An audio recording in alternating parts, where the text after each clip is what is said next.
There was no TV noise when I turned the key in the door. It was the first thing I noticed. Daniel always left some program on, even when he went out to buy bread. He said the silence bothered him, but that afternoon, the house was plunged into a silence that hurt my ears. I dragged the hospital bag down the hallway. 3 weeks hospitalized after the diagnosis had sapped my strength. Cancer. Early stage, treatable, but still cancer. The doctors talked about probabilities and protocols. I could only think about getting back home, to Daniel's arms, to our imperfect 7-year routine. "Daniel," I called out, my voice still weak. Nothing. Our bedroom door was ajar. Something seemed different. I pushed it slowly and stopped at the threshold. Half of the wardrobe was empty. His books were no longer on the shelf. The picture frame from our trip to Florianopolis was gone. His toothbrush was not in the bathroom. I sat on the edge of the bed, stunned. His recent visits to the hospital had been strange, brief, uncomfortable. He frequently looked at his watch and brought flowers that wilted without care. The last time, 4 days ago, he had barely stayed 20 minutes. He said he needed to sort out work issues, kissed my forehead and left without looking back. I looked at the nightstand. My journal was there, that hardcover notebook where I had been writing since the diagnosis. Daniel knew it was something intimate. He had never touched it before. I reached out and grabbed it, feeling its familiar weight. I opened it to the last page I'd written on before the hospitalization. "I'm scared, but I know I'm not alone in this fight." On the next page, handwriting that wasn't mine. Daniel's hurried, angular handwriting. "You're going to die anyway." 7 words, a stab in each one of them. Read it again and again, as if repetition could change the meaning, soften the blow. But the sentence remained there, immutable, cruel. There was no signature, no explanations, no apologies, just that final sentence. The cell phone was in my purse. I called him. It rang until it went to voicemail. I sent a message. Nothing. I tried 2, 3, 4 more times. The silence of the phone echoed the silence of the house. I got up with difficulty and went to the kitchen. The plants I cultivated on the window were wilted, forgotten.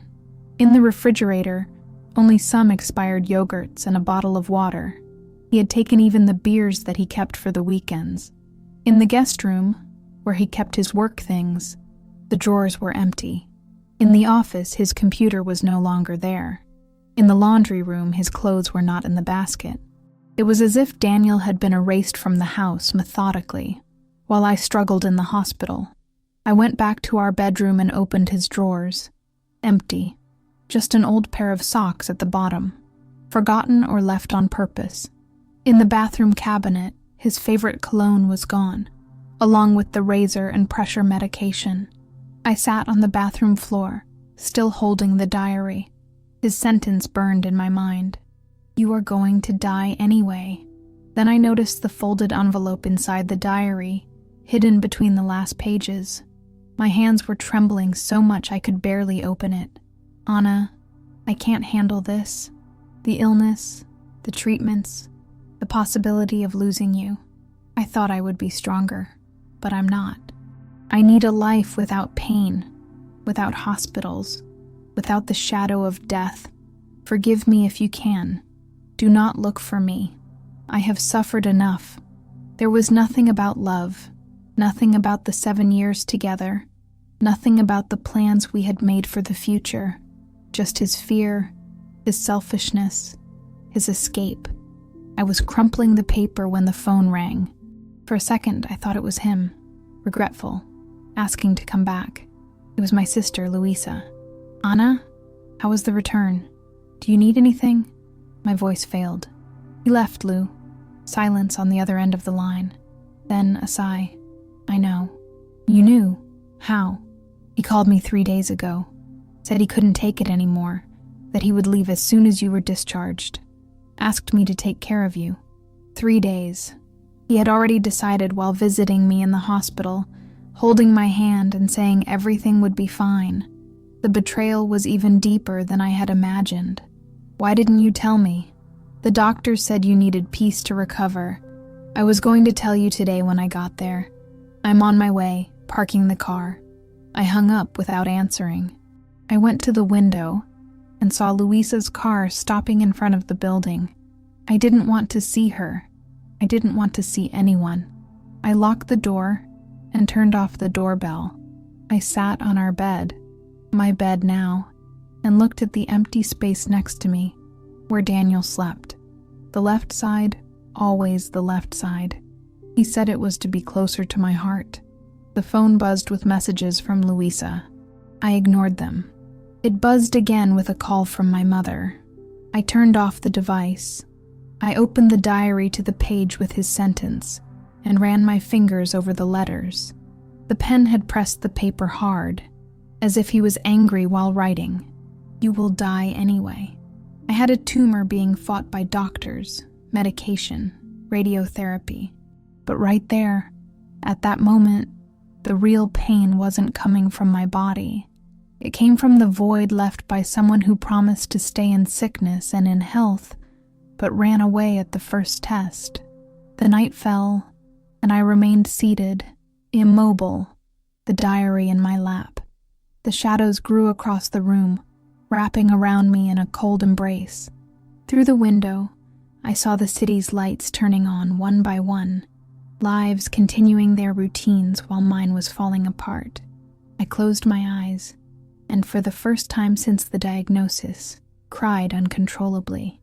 Not for the cancer growing inside me, but for the love that died without warning.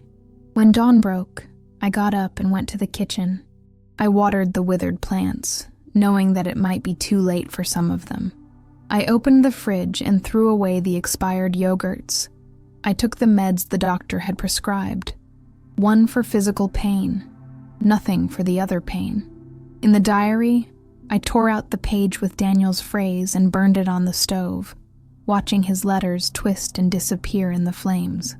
Then I wrote on the following page, "Today I came back from the hospital.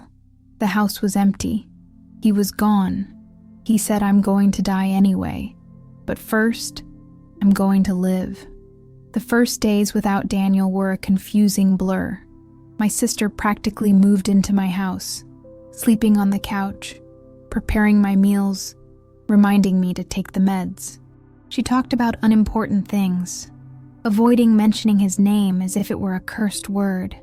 My body, already weakened by the disease and treatments, seemed to absorb the abandonment as a new symptom. The nausea worsened, the exhaustion deepened. My hair, which had withstood the first sessions of chemotherapy, started falling out in large clumps when I combed it. I stopped combing my hair.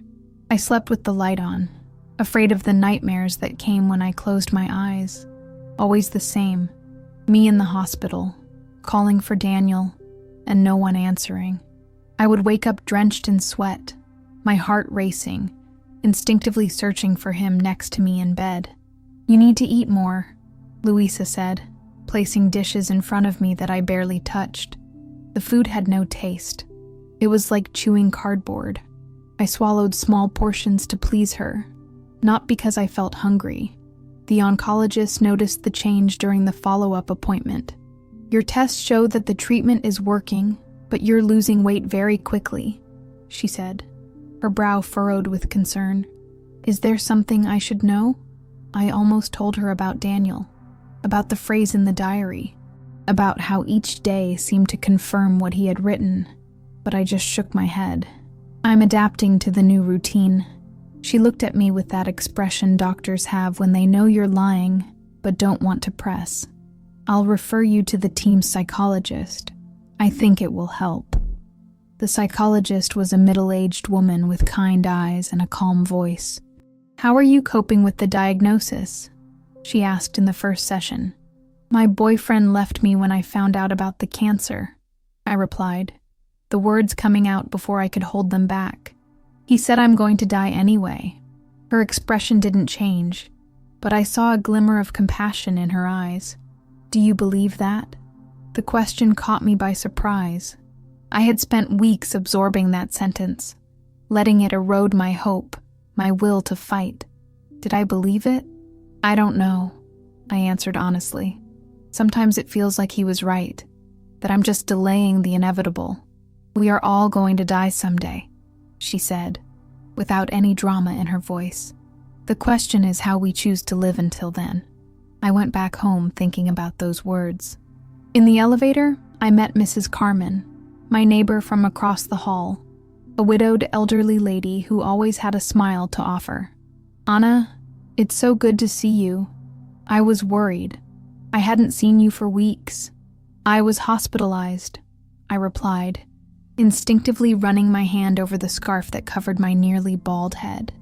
Ah, dear, she said, noticing the gesture. Her eyes softened. My husband went through this 10 years ago. He beat it, you know. He lived another 8 years after the treatment. And then, he was hit by a car while crossing the street, she said, with a sad smile. Life has a strange sense of humor, doesn't it? That casual conversation in the elevator stayed with me for days. Mrs. Carmen's husband had beaten cancer only to die from something completely unexpected. Daniel was right. I was going to die anyway. But that didn't mean what he thought it did. In the following weeks, my body continued to fight its battles. The medications caused side effects that left me exhausted. I completely lost my hair and started wearing colorful scarves that Louisa bought for me. My nails became brittle, my skin pale and dry, but something was changing inside me. I began to write in the diary again, not about the illness or about Daniel, but about small moments that brought me some peace. The bird that landed on my window every morning, the taste of chamomile tea with honey that I could drink without nausea, the feeling of the sun on my face when I sat on the porch. In the third session with the psychologist, she asked me, "What do you want to do when the treatment is over?" No one had asked me that question before. Everyone talked about if I got better, if the treatment worked, as if they were afraid of giving me false hopes. Her question assumed a future. "I don't know," I replied, realizing it was true. Before the diagnosis, my life revolved around my work as a teacher and my relationship with Daniel. Now, both were absent. "Maybe it's time to start thinking about that," she suggested. That night, I couldn't sleep. I lay staring at the ceiling, thinking about a future I had never imagined alone. What did I want? Independent of Daniel, independent of the disease. My mind was blank. It was as if, in the 7 years with him, I had slowly dissolved into our relationship, losing pieces of myself without realizing it. The next day, while Louisa was at work, I decided to do something I hadn't done since before the hospitalization. I cleaned the house. Not just a superficial cleaning, but a complete reorganization. I took all his clothes that I still found in forgotten corners and put them in boxes. I moved the furniture around. I changed the bed sheets, the pictures on the walls, and the arrangement of the books on the shelf.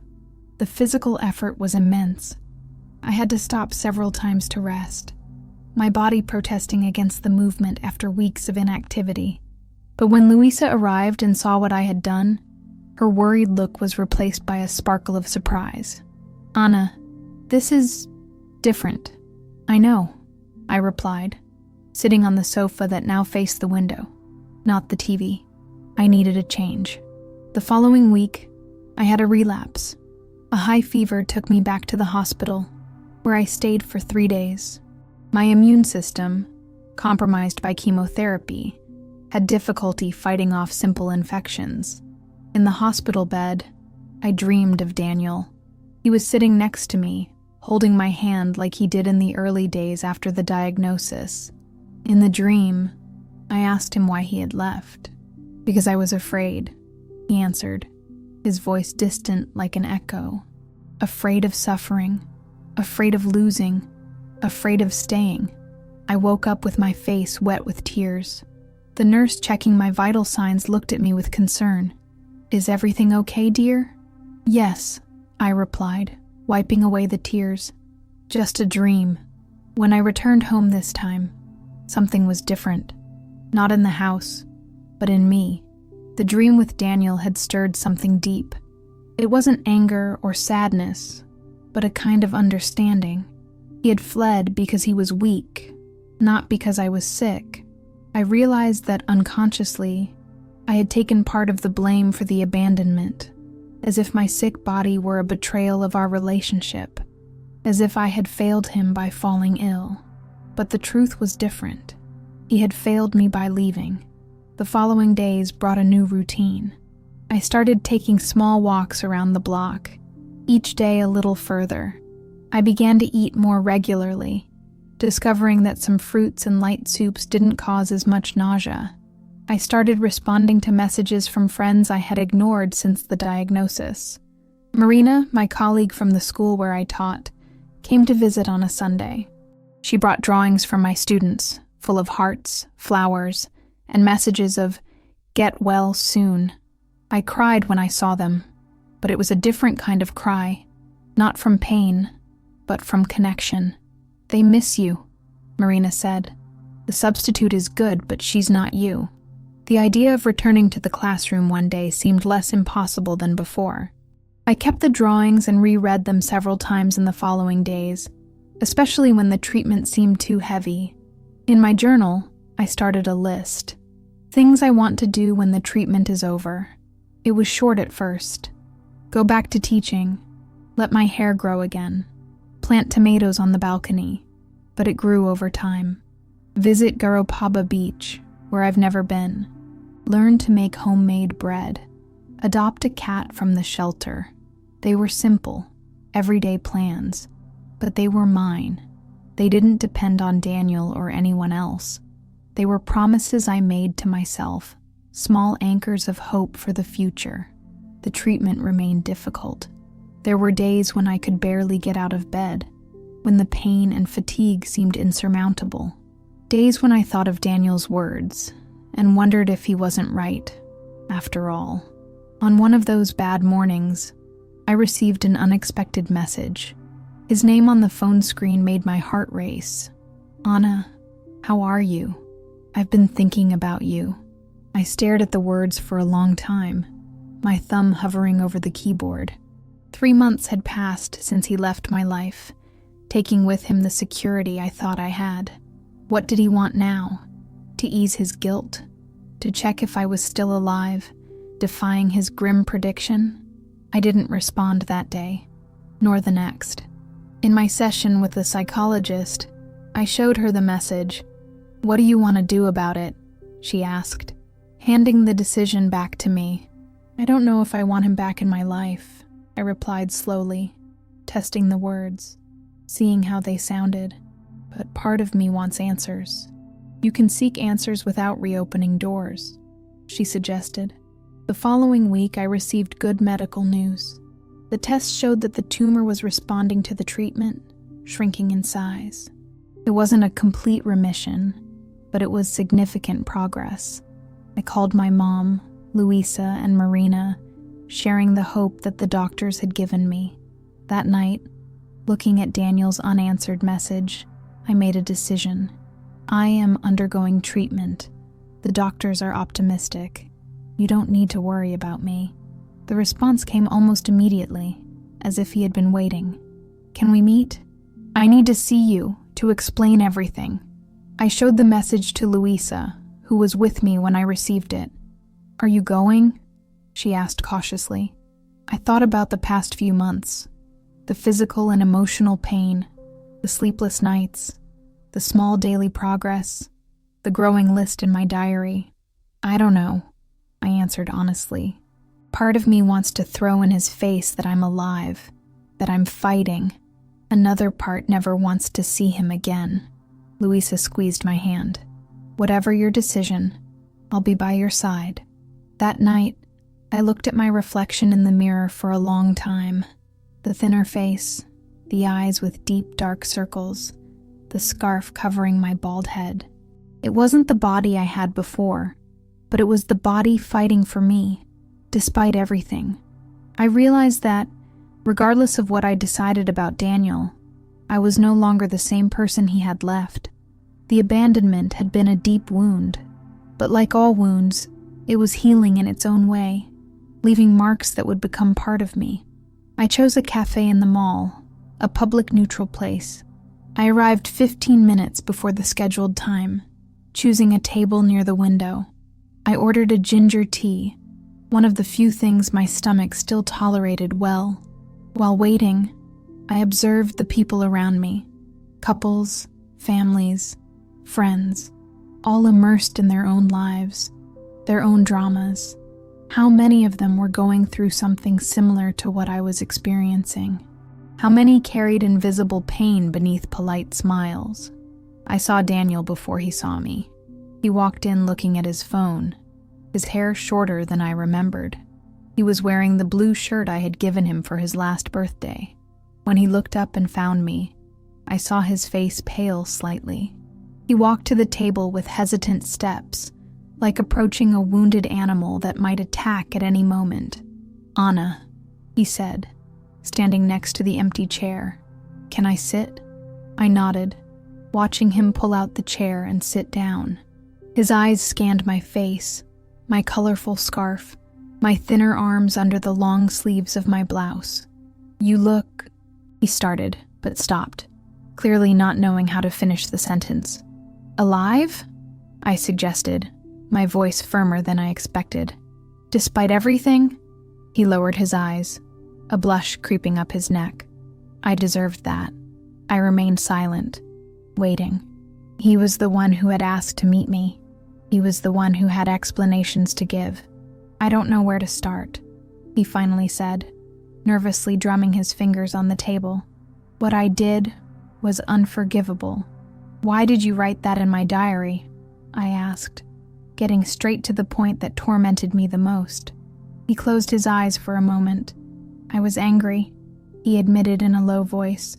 "Not at you, but at the situation, the diagnosis, the helplessness I felt. It was as if the world was collapsing and I couldn't do anything to stop it." "So you decided to be the first to abandon ship?" He nodded slowly.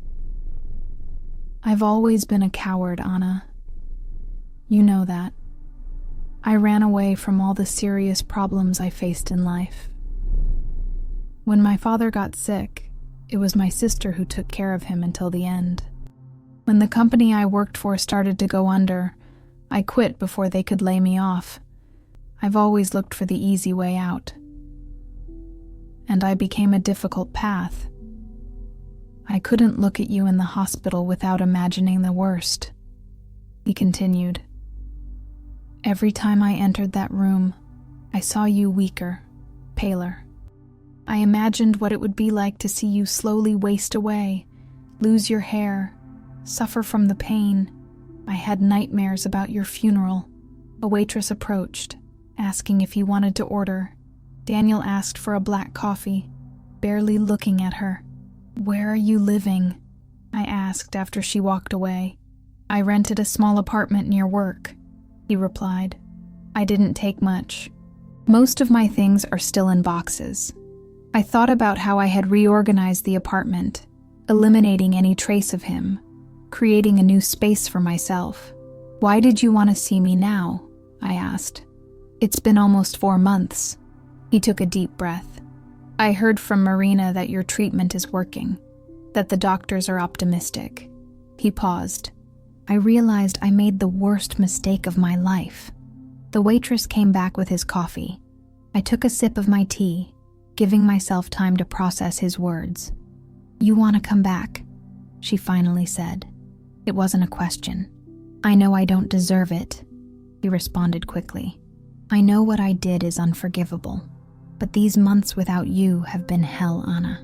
I can't sleep properly. I can't concentrate on work.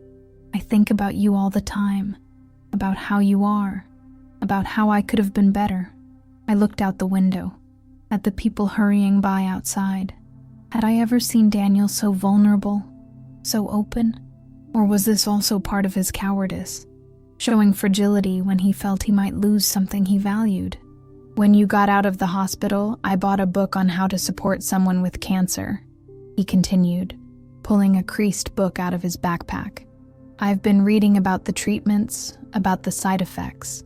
I want to be the support you need now. I looked at the book, at the marked pages, the notes in the margins. He had really made an effort, but it was too late. You've known me for 7 years, Daniel, I said, feeling a strange calm envelop me.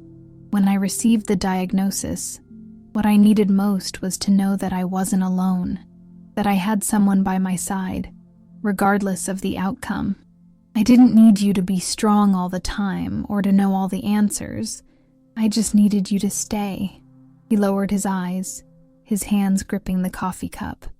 Instead, you not only left, but made a point of planting the worst seed possible in my mind. You're going to die anyway. Do you know how many nights I spent awake, with those words echoing in my head? How many times I thought about giving up treatment because maybe you were right?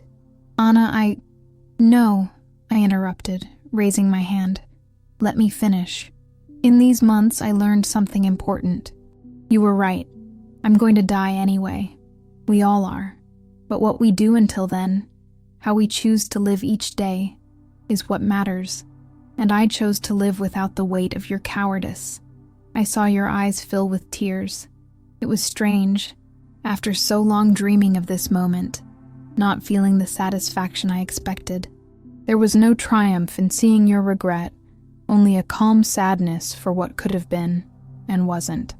I'm not saying this to hurt you, I continued more softly. I'm saying it because it's the truth. You left when I needed you the most. And in that process, you forced me to find a strength I didn't know I had. Is there nothing I can do to fix this? He asked, his voice choked. I thought for a moment. It's not about fixing, Daniel. Some things, once broken, don't go back to the way they were before. They form something new from the pieces. And what are we now? What am I to you? A part of my past, I answered honestly. A lesson I learned the hard way, but not my future. We stayed silent for a few moments.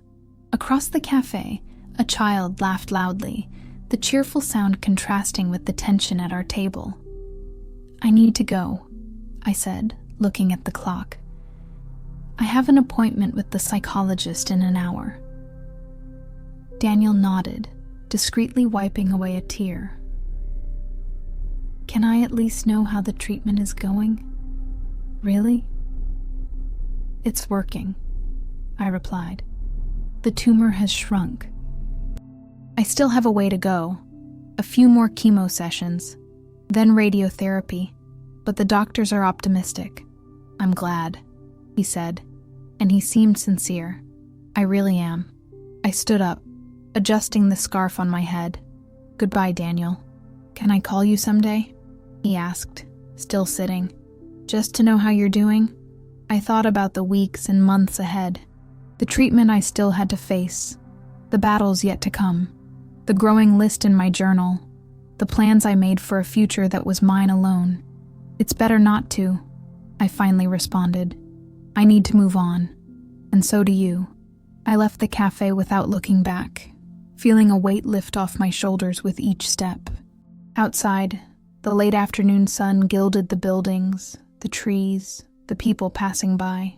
It was autumn, the season of changes, of leaves falling so new ones could grow. On my way to the psychologist's office, I passed a plant shop. In the window, small cacti and succulents displayed their resilient forms. I went in, unplanned, and bought 3 small pots, plants that survived in adverse conditions, that stored water within themselves for tough times. Are these gifts?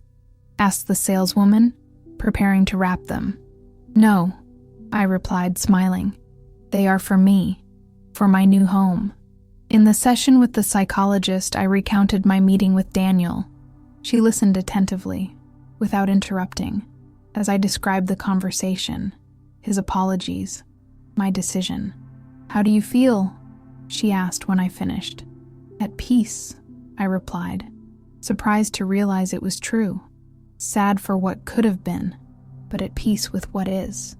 And what about the future? I thought of the plants I had bought, my students' drawings, the list in my journal. I still don't know exactly what it will be like, I admitted, but I know it will be mine. That night, when I got home, Louisa was waiting for me, anxious for news about the meeting. I told her everything while placing the new plants in the living room window, next to the ones that had already recovered under my care. "Are you sure you made the right choice?" she asked, concerned. He seemed really sorry. "I am," I replied, adjusting the soil in one of the pots. "It's not about punishing Daniel, but protecting myself. He showed me who he was in the most difficult moment. I believe him." Later, alone in the room I had remodeled, I opened the journal and turned to a blank page. I wrote the date at the top, and below, 3 simple words. Today I chose to live. It was not just about surviving cancer, though that was part of the journey. It was about living consciously, deliberately, embracing both the possibility of a cure and the certainty of finitude. Daniel was right about one thing. I would die anyway. All of us will. But until then, there was a world of possibilities, of choices, of moments that were exclusively mine to experience. I closed the diary and turned off the light. For the first time in months, I slept without nightmares, without waking up searching for someone who was no longer there. I dreamed of open fields, with the wind on my face, with the sun warming my skin. I dreamed of a future that, despite everything, was still possible. If this story moved you, the next video will move you even more. Click here and stay with me.